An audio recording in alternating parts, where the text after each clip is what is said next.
Bonjour à toutes et tous, je vous remercie pour votre accueil. Je n'ai pas vraiment prévu PowerPoint parce que les organisateurs m'ont demandé, en complément du travail de Anne, de vous expliquer la différence de situation entre la Belgique et la France. Donc les notions dont je vais vous parler maintenant sont beaucoup plus théoriques et ne peuvent donc pas être illustrées de la même façon.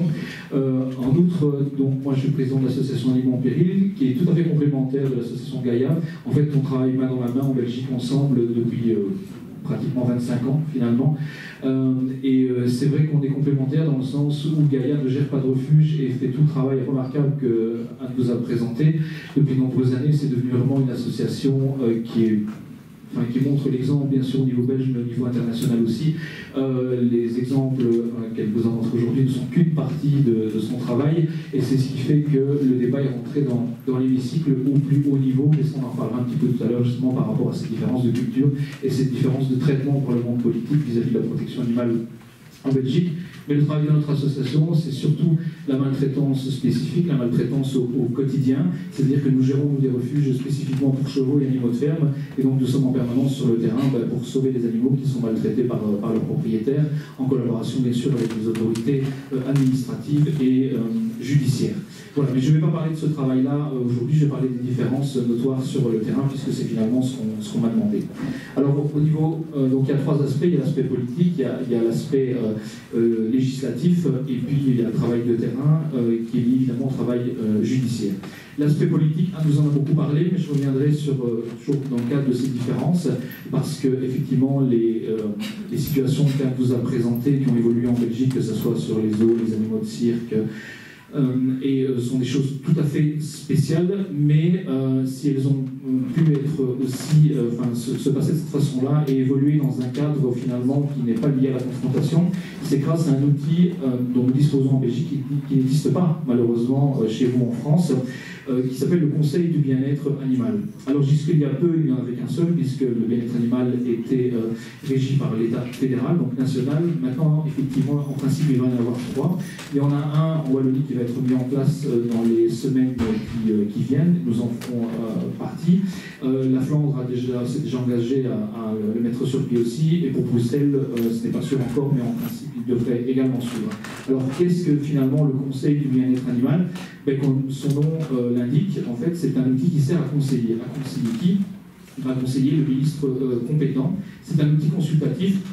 Il est clair que ce n'est pas un outil abolitionniste, c'est un outil welfariste, évidemment, parce que là, on parle de l'amélioration du bien-être animal. Ce n'est pas un endroit, évidemment, où on milite pour l'abolition des animaux sauvages dans les cirques, pour que les cages soient vides dans les zoos, mais c'est un travail complémentaire, évidemment, celui-là, puisque l'abolitionnisme, de mon point de vue, c'est surtout pédagogique et philosophique. D'un point de vue politique, on doit évidemment rester dans l'acceptation d'une évolution lente, pas à pas, qui permet de faire changer les lois.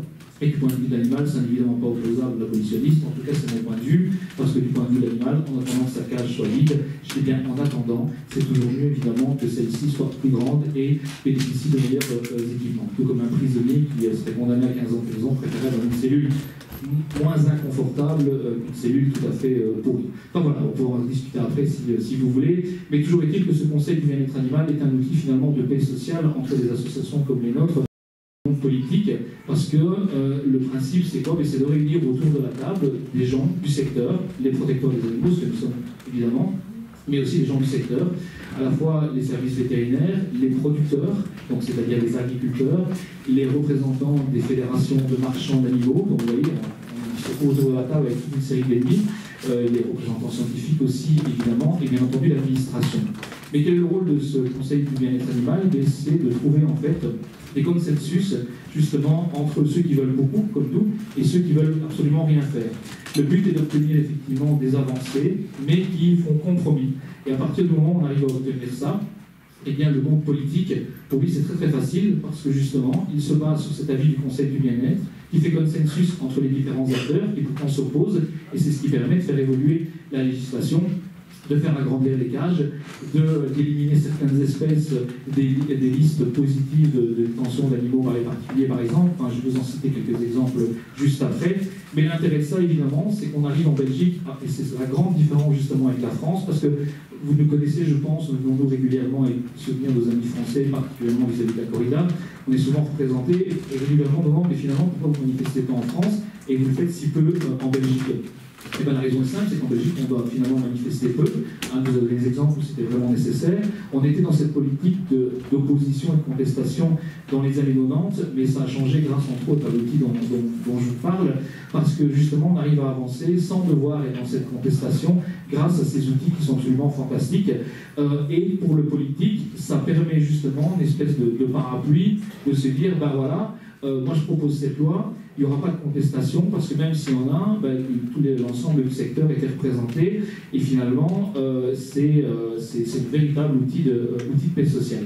Alors, j'ai un peu fait de mes idées, excusez-moi, mais je vais vous citer quelques exemples qui prouvent qu'avec des outils pareils, il y a moyen d'évoluer, et c'est vrai que si la France se dotait d'un outil comme ça, il y aurait moyen également de faire évoluer votre législation, parce que ce que nous, on voit de l'extérieur, c'est que la protection animale en France, elle est extrêmement méprisée par le monde politique, et les associations, pourtant des associations très représentatives, même très puissantes, je pense à la Fondation Bardot, mais je pense aussi au travail remarquable de l'association L214, qui font un boulot vraiment visible, un boulot intéressant, et un boulot qui pourrait finalement parfois aussi faire consensus, mais à cause de ce mépris du monde politique, les idées finalement n'évoluent pas. Et on voit à quel point les représentants de ces associations-là ont toutes les peines du monde à avoir ne fût-ce qu'une rencontre avec un haut personnage politique, alors que chez nous, à nous l'a prouvé par quelques photos. Encore il y a 3 jours, moi j'avais une conversation avec le ministre wallon du bien-être animal, on les rencontre régulièrement, les ministres ont donné des conférences de presse dans notre refuge. La semaine prochaine, normalement, le ministre vient encore inaugurer un bâtiment chez nous.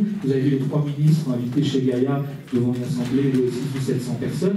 Il y a ces gens, en fait, le monde politique belge n'a plus peur de s'afficher avec des gens qui sont finalement des militants du monde de la protection animale, parce que, quelque part, d'un point de vue culturel, c'est ancré dans l'esprit de la population. Les médias suivent, le monde politique suit, et c'est ce qui fait qu'on est un pays qui évolue. Mais je crois que c'est aussi quelque part culturel. Je ne veux pas m'écarter du sujet, mais nous, en tant que Belges, quand on voit qu'en France, il y a des centaines de milliers de personnes qui descendent dans la rue pour contester le fait que les personnes du même sexe peuvent se marier, on est clairement consternés. Je ne veux pas être méprisant, mais on a l'impression, quand on voit ça, que ce pays, le vôtre, est complètement arriéré. Je ne vous jette pas la pierre, mais pour nous, c'est tout à fait dingue, parce que chez nous, c'est depuis 2002 que les homosexuels, les gens du même sexe peuvent se marier ensemble. Et ils peuvent adopter aussi. Il n'y a personne qui est descendu dans la rue, absolument personne, il y a eu 0 manifestation. Depuis plusieurs années, l'euthanasie est également permise dans un cadre législatif. On vient de voter l'année dernière en Belgique la même chose pour les enfants, dans un cadre spécifique aussi. En France, on ne peut même pas en discuter. Je voyais récemment, je crois que c'était hier, vous avez télévisé, ça fait 7 ans qu'un homme est dans son lit, il n'a pas droit à l'euthanasie parce que justement, c'est pas prévu par votre code pénal et c'est une procédure extrêmement longue judiciaire pour juste arriver à mourir dignement. Donc je pense que ça influence aussi ce problème culturel, le fait qu'en France, c'est finalement, à part évidemment toute une série de gens qui le sont, mais je pense que culturellement, vous n'êtes plus aujourd'hui un pays progressiste et plus un pays qui montre l'exemple sur les valeurs tout simplement humaines et de respect. Bon, je me suis un peu écarté du sujet, mais je suis persuadé que c'est intimement lié à cela. Donc voilà, donc j'en reviens à mon conseil du bien-être animal d'un point de vue politique. Donc, pour citer quelques exemples, aujourd'hui en Belgique, les gens qui veulent vendre ou donner un chat sont obligés de le faire stériliser avant. Ça, c'est une loi qui émane du Conseil du bien-être animal. Donc, ça n'a pas été facile. Moi, j'ai siégé dans ce travail pendant 3 ans, mais on a réussi à avoir un consensus là-dessus. Les plus difficiles à convaincre, c'est les représentants des consommateurs, parce qu'ils siègent également dans ce Conseil du bien-être, parce qu'ils considèrent évidemment imposer aux gens de stériliser leur chat, ça coûte cher, etc. Il y a eu ces périodes de transition. Aujourd'hui, on en est à une loi qui impose les gens de stériliser leurs chatons avant de les donner ou de les vendre. Et normalement, le ministre nous l'a promis, en tout cas en région wallonne, d'ici 2017, tous les chats wallons, en tout cas, mais je pense que le ministre flamand va suivre, devront obligatoirement être stérilisés en dehors de certains éleveurs agréés. C'est une révolution, c'est au niveau européen, c'est tout à fait unique. Et ça, de nouveau, ça a été voté sans devoir descendre dans la rue, sans être dans la concertation, dans le cadre de ce travail, justement, au Conseil du bien-être animal. Un autre exemple, aujourd'hui, il y a des normes de détention pour les animaux, pour les chevaux et les animaux de ferme dans les prairies. Aujourd'hui, en Belgique, il n'est plus possible d'avoir un cheval dans une prairie l'été sans ne fût-ce qu'un arbre. L'ombre est obligatoire. Là, pareil, ça n'existe pas non plus en France. Il y a des législations qui, même du Conseil du bien-être, c'est pas interdit malheureusement, on aimerait bien, mais sur les poneys de foire, les poneys de kermesse, donc aujourd'hui en Belgique, c'est une exploitation qui est très encadrée, qui améliore les choses. C'est pas parfait, mais ils ne peuvent plus dormir dans les camions, par exemple. Sur les fêtes foraines en France, les poneys, la nuit, ils dorment encore dans les camions. Les chiens, les chats ne peuvent plus avoir les oreilles coupées, les chats c'est pas le cas, mais les chiens ne peuvent plus avoir les oreilles coupées, la queue coupée, c'est pareil pour les chevaux de trait. Tout ça sont des législations qui ont abouti grâce au travail du Conseil du bien-être. La liste est assez longue, alors c'est pas toujours si simple. Anne vous parlait tout à l'heure de la problématique de l'abattage sans étourdissement. Là pour l'instant, on en est au même stade que vous. C'est un sujet évidemment beaucoup plus compliqué, beaucoup plus sensible d'un point de vue politique, et malgré le travail qui a été mené, en l'occurrence par vous au Conseil du bien-être animal, il n'y a pas eu moyen d'avoir un consensus là-dessus, parce qu'il y a bien sûr les lobbies philosophiques dans ce cas-là qui sont intervenus, et contrairement à ce qu'on pourrait penser, les plus durs n'étaient pas les musulmans, mais étaient bien les juifs qui ont carrément quitté la table de la concertation. Donc il ne peut pas y avoir d'avis, puisqu'il n'y a pas de consensus. Alors, dans cette situation-là, eh bien, on passe à autre chose, on passe à la contestation, à la pression politique, et en principe, d'ici 2017, 2018, enfin, tout ça n'est pas encore très très clair, mais on sent qu'il y a une volonté de la part en tout cas des ministres wallons et flamands. Pour Bruxelles, c'est un peu plus froid, je dirais, mais il y a une volonté de la part de ces nouveaux ministres, en tout cas, d'ici la fin de la législature, de faire en sorte qu'en Belgique, les animaux soient obligatoirement étourdis avant l'abattage. Donc, on ne parle pas d'abattage de rythme, mais on parle bien effectivement d'étourdissement avant l'abattage. Alors, en vrac comme ça, parce que sinon je vais être trop long et on va demander de faire un peu court quand même, vu le retard que ça a pris. Voilà, quelques différences notoires dans la législation, cette fois, entre la France et la Belgique. Vous le savez, évidemment, en Belgique, on n'a pas de corrida. Il n'y a pas d'exception culturelle. La loi est la même pour tout le territoire. Il n'y a plus de combat de coq. Ça, on n'a pas dû attendre la loi de 1986, qui est vraiment la loi de protection de 1486, qui est la loi sur laquelle se base la protection des animaux en Belgique. Avant, nous avions des combats de coq, mais ça, chez nous, c'est interdit depuis 1929. Par contre, il ne faut pas rêver. Les coqleux du sud de la Belgique passent la frontière et vont évidemment avec leur coq combattre dans les galodromes dans le nord de la France. Donc le Belge moyen n'est pas nécessairement meilleur que... En tout cas, le Belge qui veut faire sauter les animaux, qui aime ça, profite effectivement du laxisme de la législation. Évidemment, c'est à cause de vous qu'il y a encore des coqleux chez nous en Belgique.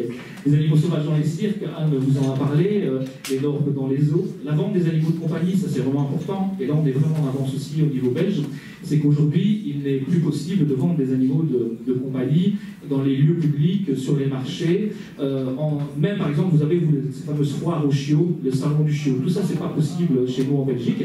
Il y a bien sûr toujours des expositions canines avec des chiens adultes, mais ça n'a rien à voir, il ne s'agit pas de vente. Mais aujourd'hui, même un refuge d'ailleurs, par exemple, je ne dis pas que c'est mauvais pour la SPA, mais par exemple, en tant que refuge, on ne pourrait pas organiser une espèce de foire de l'adoption en dehors de l'endroit où on se trouve, parce que les animaux de compagnie ne peuvent être vendus que dans les lieux en dur, bien sûr, agréé, qui est le lieu d'exploitation. C'est impossible de délocaliser en fait la vente des animaux de compagnie. On ne parle pas bien sûr des foires agricoles, vous en doutez. La législation sur les petites annonces, le gros problème, et particulièrement avec l'avènement des réseaux sociaux et d'Internet, est un véritable problème pour cette circulation de publicité en ce qui concerne tous les animaux de compagnie. Eh bien, en Belgique, on a déjà une loi qui est relativement sévère, mais qui va se durcir, en tout cas en région wallonne, dans les mois qui viennent, où il sera pratiquement interdit en fait de publier des annonces, même sur Facebook. Un éleveur amateur ne pourra même plus sur sa page Facebook dire voilà, je vends des chiots. Alors bien sûr, à mettre en œuvre, ça sera très compliqué, on s'en doute, mais il y a une volonté légale que ça soit comme ça. Et là encore, on est en train, bien sûr, de prendre de la vente. Voilà, alors Anne n'en a pas parlé, mais on a aussi une loi qui est quand même très intéressante sur la détention des animaux par les particuliers. Moi, j'ai dit, je crois qu'on n'en a pas parlé, le dispositif. Donc, ça ne concerne pour l'instant que les mammifères, et on espère bientôt que ça concernera également ce qu'on appelle les NAC, les nouveaux animaux de compagnie, donc essentiellement évidemment les reptiles. Mais au niveau des mammifères, donc en ce compris les rongeurs, En Belgique, il n'est plus possible aujourd'hui pour un particulier de détenir des animaux assez exotiques. Il n'y a plus que 42 mammifères, pour moi c'est toujours trop, c'est évident, hein, mais il y a une liste de 42 mammifères qui sont autorisés à la détention. Donc aujourd'hui en Belgique, c'est totalement impossible d'acheter un singe par exemple, les faux évidemment n'en parlons pas, et s'il devait être importé illégalement, il serait immédiatement saisi. Un particulier ne peut pas avoir un certificat de détention. Contrairement à la France, effectivement, des particuliers peuvent demander, bien sûr, de respecter toute une série de normes, mais c'est toujours possible de détenir un animal exotique, un mammifère en France, alors que chez nous, ce n'est pas possible. Bien sûr, ce n'est pas valable, vous en doutez, pour les autres. Alors, indépendamment des exemples que je vous ai donnés, où là, c'est la législation qui concerne telle ou telle activité, on a également une législation de base, qui est la loi de 1486, qui est assez longue, je ne vais pas vous la lire, mais pour le travail sur le terrain, à savoir en ce qui concerne les animaux maltraités, cette fois souvent par les particuliers, on ne parle pas là de l'exploitation des animaux dans l'industrie, comme Anne vous en a parlé. On a deux articles essentiellement, qui est l'article 1, qui dit que nul ne peut se livrer, sauf pour des raisons de force majeure, légitime défense par exemple, à des actes non visés par la présente loi qui ont pour conséquence de faire périr sans nécessité un animal ou lui causer sans nécessité des lésions, mutilations, douleurs ou souffrances. En résumé, cet article 1 interdit à jamais l'organisation justement de compas de coq, de corrida, etc., etc. Chez nous, on ne peut même pas faire courir des ânes, par exemple, même sans cavalier, c'est interdit aussi. On va faire des courses d'autruches, c'est interdit aussi chez nous. Donc la liste est vraiment très très longue de toutes ces dispositions qui sont assez en avance sur la loi française. Et alors on a l'article 4 qui est le plus important, qui est celui dont on se sert le plus sur le travail sur le terrain. C'est que toute personne qui détient un animal, qui en prend soin, ou doit en prendre soin, doit prendre les mesures nécessaires afin de procurer à l'animal une alimentation, des soins et un logement qui conviennent à sa nature, à ses besoins physiologiques, éthologiques, son état de santé et son degré de développement, d'adaptation ou de domestication. Alors évidemment, ça reste vague, et autrement dit, c'est soumis à l'interprétation, et l'interprétation de qui? Les services d'inspection vétérinaire. C'est plus ou moins équivalent à ce qui se passe chez vous. Vous avez le service, je crois que ça s'appelle la DSV, je pense. Chez nous, il y a des cellules du bien-être animal qui sont des inspecteurs vétérinaires et qui ne font que ça. C'est vraiment leur travail à temps plein. Ils ne sont pas assez nombreux, mais ça a vraiment le mérite d'exister. Donc toute la journée, ils font qu'une seule chose, c'est de se rendre en fait dans tous les lieux qui ont été signalés généralement par les associations, mais par les particuliers eux-mêmes, qui vont constater les animaux potentiellement maltraités. Alors ça se fait chez vous aussi, heureusement d'ailleurs, mais chez nous il y a une différence et qui est assez... J'en parlais au téléphone avec mon ami Christophe Marie, directeur de la Fondation Bardot, et il me disait, c'est vrai, parce qu'eux saisissent aussi beaucoup d'animaux, on devrait avoir un outil pareil, parce qu'en France, vous êtes toujours, comme chez nous, mais avant 2002. Avant 2002, lorsqu'un animal était saisi par les services d'inspection vétérinaire ou même par le parquet, donc le procureur de loi, équivalent du procureur de la République, il fallait toujours attendre un jugement d'un tribunal correctionnel qui donnait une destination définitive à l'animal saisi. Souvent, était donné en propriété à l'association qui l'avait saisi. Chez vous, c'est pareil. Mais ce jugement arrivait 6 mois, 1 an, 2 ans. On a connu des cas où c'était 4 ans, parce qu'on a aussi le problème de l'arriéré judiciaire en Belgique aussi. Ce qui veut dire que ces animaux devaient rester obligatoirement dans les refuges jusqu'à obtenir ce jugement. Alors pour les gros animaux, c'est pas trop un problème parce qu'ils sont placés plutôt rarement à l'adoption. Mais pour les chiens et les chats, c'était un véritable problème parce que finalement, ces chiens devaient rester au refuge pendant plusieurs années en attendant d'avoir un jugement qui donnait la pleine propriété en vue d'une adoption. Alors ça, c'est fini depuis 2002 et heureusement d'ailleurs, et c'est vraiment fantastique, c'est que maintenant les inspecteurs vétérinaires peuvent saisir l'animal qui est maltraité et peuvent donner eux-mêmes, sans attendre un jugement, donc c'est une décision administrative, une destination définitive de l'animal, qui est dans la majorité des cas la propriété donnée à l'association, ce qui permet à l'association d'avoir la garantie que l'animal ne sera pas rendu, et surtout, effectivement, surtout dans le cas des animaux de compagnie, de pouvoir être mis à l'adoption et libérer de la place, évidemment, dans les refuges. Ça, c'est une différence administrative qui est vraiment intéressante. Il me reste 3 minutes 5 pour ça, pas 3 minutes, j'ai fini. Donc, voilà. Et alors, comment ça se passe donc sur le terrain, au niveau de ces maltraitances? Parce qu'on a aussi quand même encore un outil qui existait déjà, mais qui était peu connu, et grâce à notre nouveau ministre, Carlo Di Antonio, j'ai quand même le cité, ministre wallon, qui est ultra dynamique en Wallonie. Donc les particuliers s'adressaient pratiquement depuis toujours aux associations, qui finalement ont donc le pouvoir de faire du lobby, de signaler les cas de maltraitance, et surtout en tant que refuge agréé, d'accueillir les animaux saisis et maltraités. Ça, globalement, c'est comme chez nous. Mais maintenant, il y a un outil en ligne qui était un véritable formulaire de dénonciation, qui a d'ailleurs été un peu critiqué par certaines personnes très attachées à la la longue délation, ça faisait un peu, oui, mais bon, les voisins qui dénoncent leurs voisins, etc. Oui, c'est un fait, c'est un outil comme ça.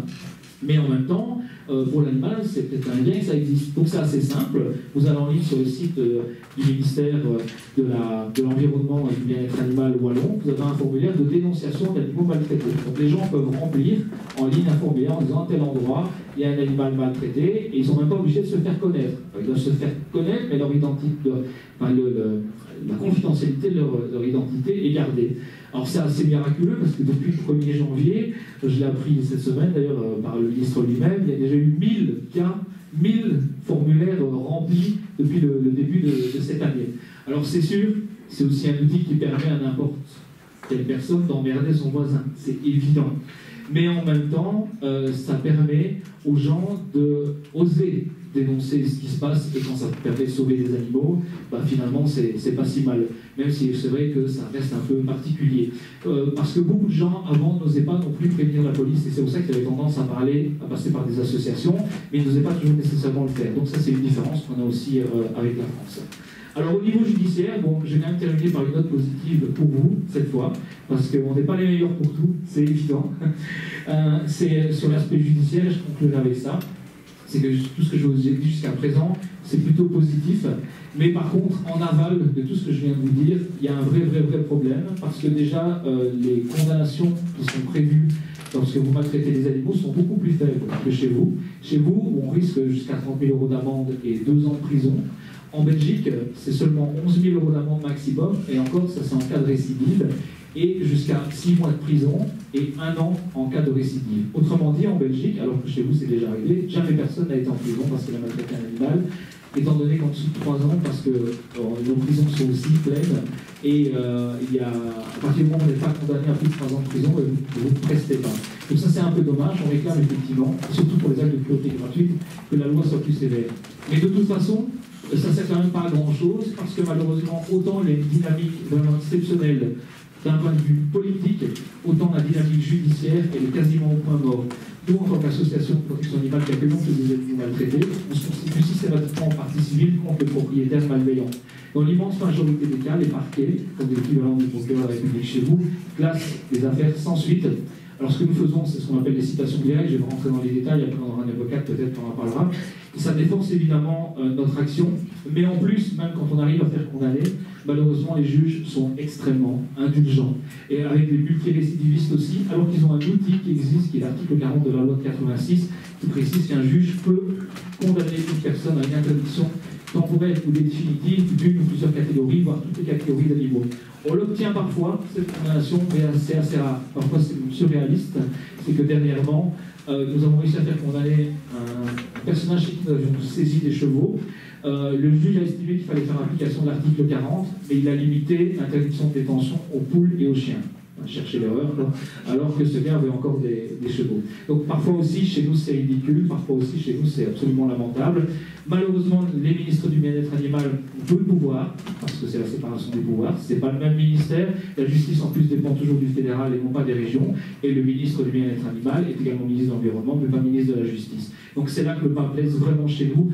Au point de vue politique, c'est pas mal. Sur le terrain, les services administratifs, c'est globalement bon. Mais en aval, pour réussir à faire condamner, ça c'est carrément mauvais. Donc voilà, je crois que je suis arrivé au bout de mon timing. Merci pour votre attention.